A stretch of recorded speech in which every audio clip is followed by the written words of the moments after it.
Isang Korean investor ang siya naman talaga nabighani sa ganda ng ating bansa kaya nagtayo ng Korean resto.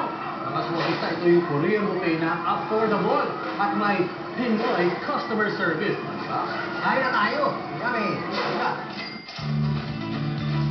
17 years na sa Pilipinas si Mr. John Park, isang Christian at Korean national na na-inlove sa ating bansa at piniling manirahan na rin dito.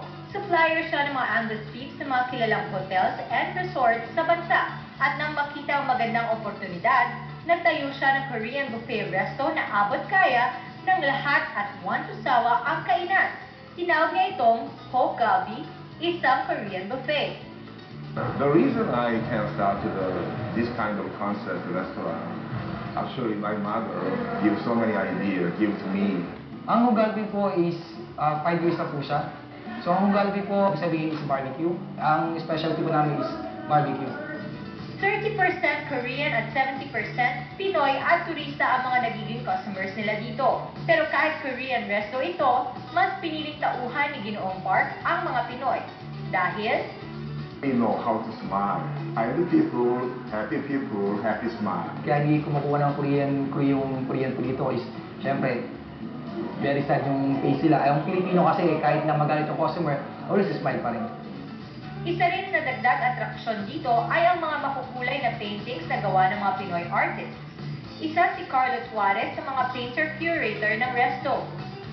We're looking forward na sana by next time magkaroon ng mga artists, not just syempre, of course, here in the Philippines, but at least yan ang chance sila na makapag-exhibit. The reason I set up the gallery, communication, cultural communication. Our art gallery, not as like the Ayala Gallery, expensive and luxury gallery, is totally different. My gallery stay in living space with ordinary people. At sa loob ng 5 taon, marami ng mga kilalang tao sa lipunan ang nakapag-dine-in na dito. Ito po yung way ng pag-wrap ng pagkain nila. Walang po ng lettuce. Dip po natin sa sauce niya. For the unmarinated, salt and sesame with pepper. May isang garlic. With onion. A shredded onion leaves. Tapos i-wrap nyo lang po. Parang lumpia. Ididip po siya ulit sa salo-jalo. Tapos kakain nyo lang po ng parang lumpia. Nalagpasan ni Mr. Park ang 3 taong pagsubok sa restaurant business.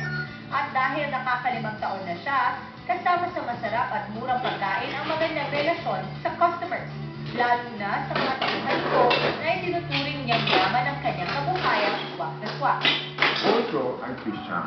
My mind, I'd like to share my all things, my feeling, my mind, my profit with them. My secret is belief. We have belief in ourselves. From that time, we can start, we can do, we can accomplish our goal. Mga tourist na bukod sa mga exciting rides dito sa Star City, pwede niyo kayo mamili, mag-Christmas shopping dito. Tama-tama, Park.